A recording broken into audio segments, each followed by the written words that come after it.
Hi, this is Robert DiUgardi of VisceralCoaching.com, and you're watching PosiTV. Hi, I'm Jeff Taylor for PosiTV. Phoenix Life Coaching goals are to help the individuals and corporations reach their full potential. Joining me on PosiTV now is certified life coach Robin Gardner and the woman who started Phoenix Life Coaching. Hi, Robin. Welcome to PosiTV. Thank you, Jeff. How are you today? Very good. Now, we've interviewed a couple life coaches in the past. One question I wanted to ask is, what's the difference between someone who goes to a relationship between a patient, a therapist, and the difference between a relationship between a certified life coach and their client is? Okay, great question, because most people are confused about the difference. With therapy, it's really about healing the past and kind of looking at situations from the past and trying to understand them better. And usually the therapist is more in a role that's more powerful than the client or the patient. And so the patient is looking up to the therapist for advice, so to speak, about how to conduct their life or maybe possible situations or decisions that they need to make.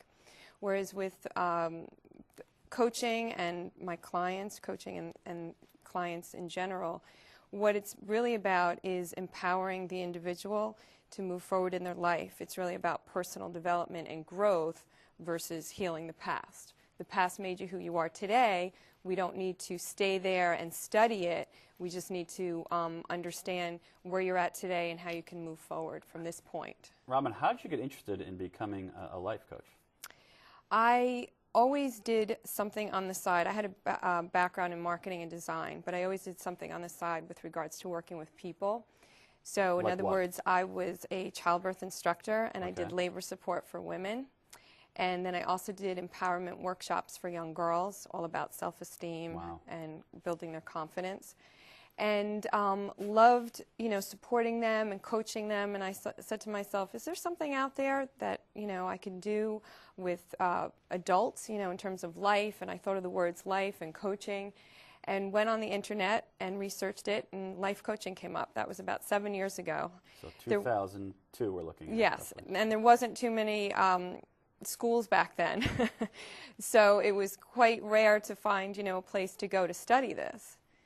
But I researched it and found it, and from that point on, I was totally excited about this career. Okay. Well, I'm not pregnant, so you can't help me in that genre kind of thing. But let me ask you a question. I like what you mentioned about self-esteem for young girls. They suffer from a lot of issues that society puts on them. And one of the important things, I think, obviously being a life coach, we talked about this. How do you build up someone's self-esteem? I know some of that you mentioned was the therapist duty, but if someone comes to you that obviously has some issues that from their, I don't want to say past life, but recently let go, that type of thing, things aren't just going well, how can you help them?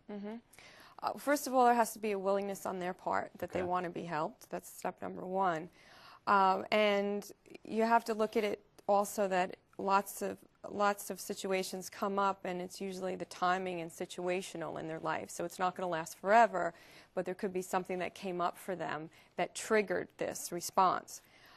It's really important for them to start focusing on the positive, to offer them a different perspective, to see things, to also help them feel empowered. So if they feel that they had more of a sense of control over their life, instead of feeling that life is just working on them. In other words, they usually have a tendency to be more reactive to situations instead of being proactive.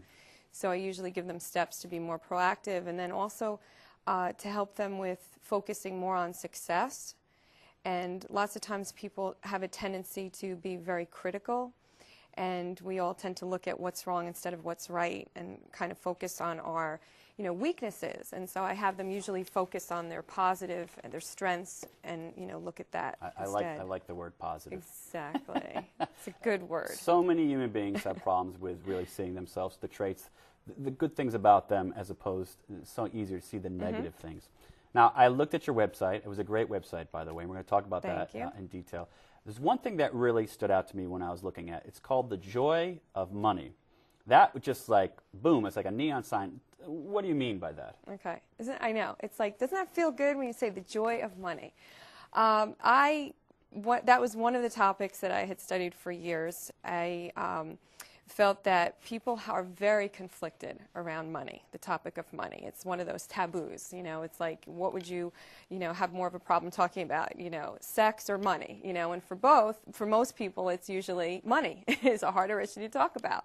Well, that's really interesting. It almost Yeah. feels more personal to talk about your financial situation than Right. some people about their sex lives. Wow, that's really wild. Right.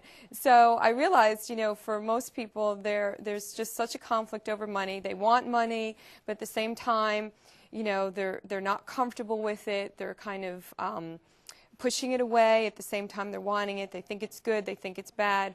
And it's really about helping people have a positive relationship, a healthy relationship with money. Well, how do people think money's bad? What would be an example of somebody? Well, they just think, oh, you know, you have to work really hard, and you know, you shouldn't necessarily feel that you need a lot of money in this world.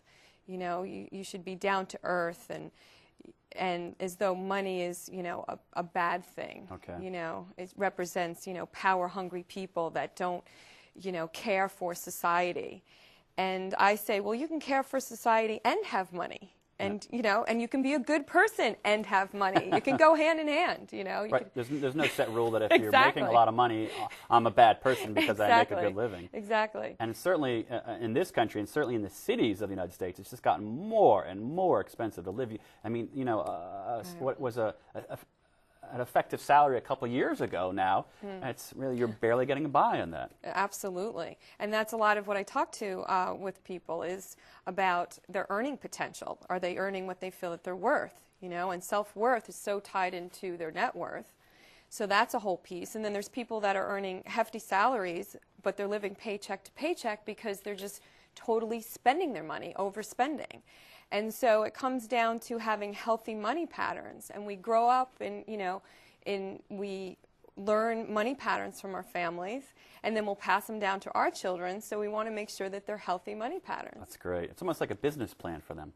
Yes. So we talked about the website a little bit. Why don't you tell us where we can reach you when we want to reach you, how we can do that? Okay, you can reach me at www.phoenix, PHOENIX, lifecoaching.net. And my phone number is 201-612-1220. Well, we've been talking to Robin Gardner. She's been around a couple years as a life coach, and she's had a lot of success.